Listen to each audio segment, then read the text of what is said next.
नमस्कार दोस्तों। हम अपनी म्यूचुअल फंड की सीरीज को आगे बढ़ाते हैं और अब जानते हैं आगे की चीज़ों को। जैसे कि हमने आपसे कहा था कि हम आपको नेक्स्ट वीडियो के अंदर म्यूचुअल फंड की टर्मिनोलॉजीज को समझाएंगे। क्या क्या टेक्निकल टर्म्स होते हैं जो म्यूचुअल फंड्स में यूज़ होते हैं और उनका मीनिंग्स क्या क्या होते हैं। अब हम इन्हीं के बारे में बात करने वाले हैं। मैं CS रंजित गोला, ऑनलाइन कंपनी प्रोफेशनल सर्विसेज में आपका स्वागत करता हूँ।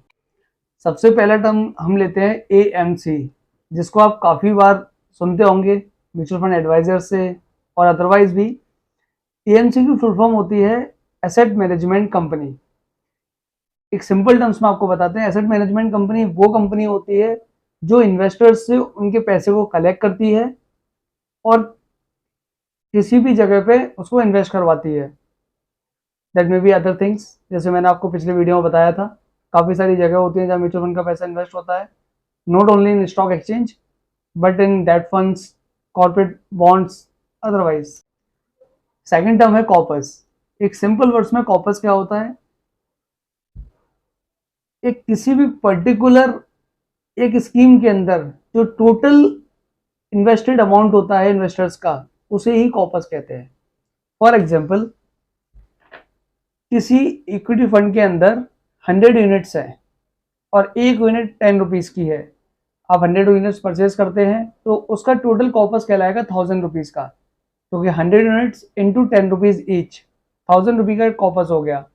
अब कोई नए इन्वेस्टर्स आके उसके अंदर 400 या 500 रुपये और भी डाल देते हैं तो वो कॉपस उतने से ही बढ़ जाता है। यानी टोटल इन्वेस्टमेंट अब कितने का हो गया, अगर हमने 300 रुपीज़ और डाल दिए तो 1300, तो 1300 इज द टोटल कॉपस। तीसरा टर्म लेते हैं कंपाउंडिंग।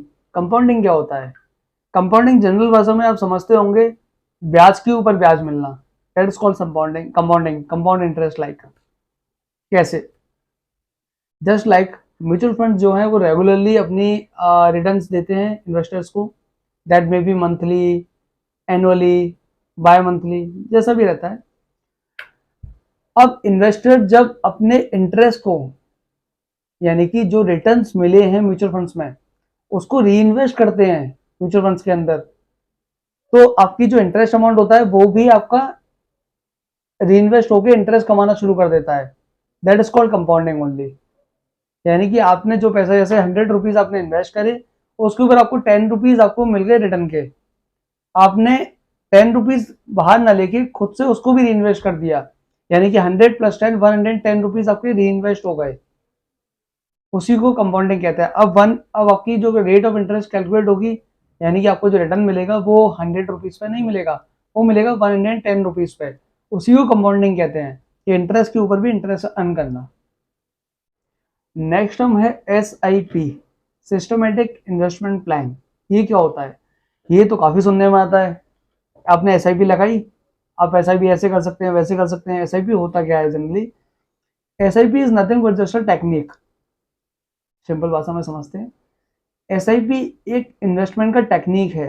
टेक्निक का मतलब एक सुविधा है जिसके थ्रू अगर आप भूल भी जाते हैं कहीं इन्वेस्टमेंट करना, कुछ करना, एक तरीके से आपने अपने बैंक को अधिकार दे रखा है और अपनी AMC को ये अधिकार दे रखा है कि वो आपके बैंक से इतना पैसा, निश्चित अमाउंट, इतनी डेट को आपके बैंक से ले ले, और बैंक को आपने अधिकार दे रखा है कि वो इतना अमाउंट उसे दे दे। इसमें आपने एक ही बार सहमति दी, अपने AMC को भी और अपनी बैंक को भी। AMC डायरेक्टली पैसा आपके बैंक अकाउंट से लेगा और इन्वेस्ट कर देगा। इसी को SIP कहते हैं। SIP बहुत एक अच्छा तरीका होता है म्यूचुअल फंड, स्टॉक मार्केट के अप्स एंड डाउन्स को कैलकुलेट करने का, यानी आपके रिस्क को कैलकुलेट करता है इजीली। नेक्स्ट हम लेते हैं SWP, systematic withdrawal plan. Sir अभी तो आपने बताया SIP इन्वेस्टमेंट प्लान, अभी आप बता रहे हैं विड्रॉल प्लान। जी, म्यूचुअल फंड्स के अंदर ये भी सुविधा होती है। जस्ट लाइक आपने एक अच्छा अमाउंट डाल रखा है म्यूचुअल फंड्स के अंदर, आप नहीं चाहते कि बहुत ज़्यादा मार्केट का या किसी भी तरह का इम्पैक्ट आपके पोर्टफोलियो पे पड़े और वो अप एंड डाउन ज़्यादा कुछ जाए, यानी आप क्रंचेस से बचाना चाहते हैं, तो उसके लिए SWP प्लान होता है, सिस्टमेटिक विड्रॉल प्लान। यानी जैसे आपने SIP के अंदर अपने बैंक को कह रखा था और अपने AMC को कह रखा था कि मुझे इतने निश्चित डेट पे इतना मेरा अमाउंट ट्रांसफर हो जाना चाहिए, ऐसे ही आपने यहाँ पे एएमसी को कह रखा है अपने कि आपका इतना फंड इतने स्पेसिफाइड डेट पे आपके अकाउंट में ट्रांसफर हो जाना चाहिए, यानी कि आपकी पर्टिकुलर डेट पे एएमसी आपकी जो यूनिट्स होंगी म्यूचुअल फंड्स की उनको रिडीम करेगा और आपको उस पैसे को दे देगा। Next term is STP, systematic transfer plan.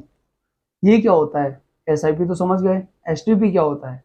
STP का मतलब होता है जैसे एक AMC के अंदर काफ़ी सारी स्कीम, जैसे मैंने आपको बताया, इक्विटीज़ में भी लगता है, कॉर्पोरेट डेब्ट्स में भी लगता है, इवन डेब्ट फंड्स भी होते हैं, अलग अलग टाइप के फंड्स होते हैं।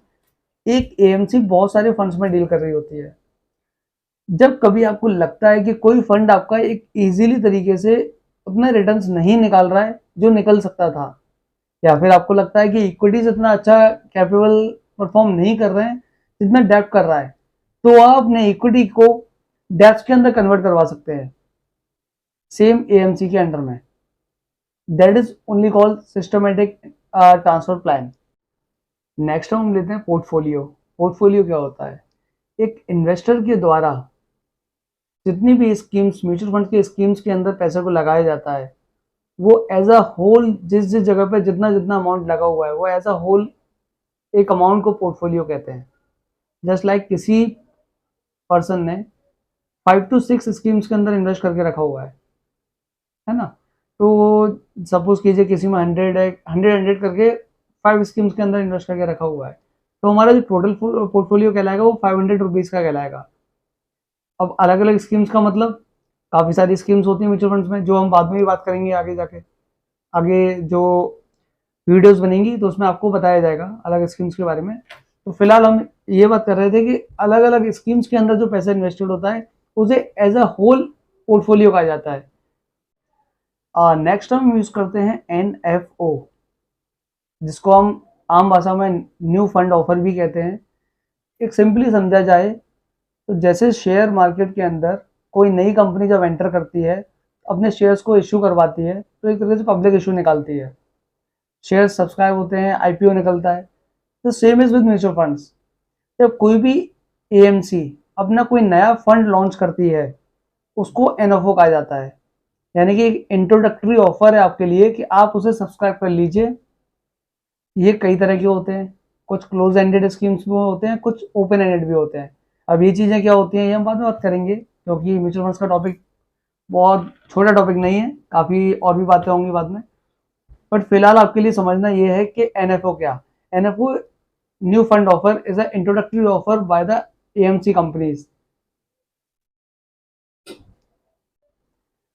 एक और टर्म यूज होता है फिक्स्ड मैच्योरिटी प्लान्स।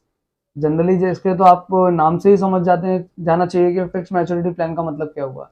यानी कि ऐसी स्कीम जिसकी मैच्योरिटी ऑलरेडी फिक्स्ड है, एक निश्चित डेट पे ही आपको आपका अमाउंट रिडीम होके मिलेगा।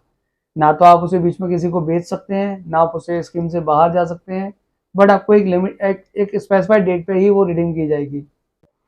अब म्यूचुअल फंड का सबसे इम्पोर्टेंट टर्मिनोलॉजी NAV, ये क्या होता है?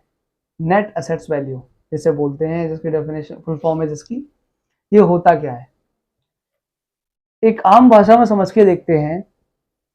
NAV जनरली एक म्यूचुअल फंड की वैल्यू को दिखाता है कि म्यूचुअल फंड की क्या वैल्यू चल रही है। कैसे? जनरली कोई कंपनी के अंदर अगर आपको जानना होता है कि ये अच्छी है या बुरी है, तो उसके शेयर प्राइस को आप देखते हैं। तो पर्टिकुलर शेयर पर कितना प्राइस आ रहा है, यही चीज आपको NAV बताता है म्यूचुअल फंड्स के अंदर। म्यूचुअल फंड स्कीम का एक शेयर कितने रुपए का है, ये NAV डिसाइड होती है, ये NAV होता है। ये कुछ इंपॉर्टेंट टर्म्स थे जो म्यूचुअल फंड फील्ड में यूज किए जाते हैं, और इसको आपको पहले बताने का रीजन ये था कि आने वाली वीडियोस के अंदर जब हम इन टर्म्स को रेगुलरली यूज कर रहे होंगे तो आपको बिल्कुल भी कंफ्यूजन ना हो कि सर ने ये चीज़ क्यों इस्तेमाल की, क्या चीज़ थी। तो वो आपको आज ही क्लियर हो चुके होंगे। अगर आपको फिर भी कोई डाउट है तो आप पूछ सकते हैं हमसे, कभी भी कमेंट कर सकते हैं। अदरवाइज नेक्स्ट वीडियो के अंदर हम बात करेंगे म्यूचुअल फंड्स कितने तरह के होते हैं, टाइप्स ऑफ म्यूचुअल फंड्स। तब तक के लिए थैंक यू। हमारे इस चैनल को सब्सक्राइब कीजिए, वीडियो को लाइक कीजिए, शेयर कीजिए। Thank you so much.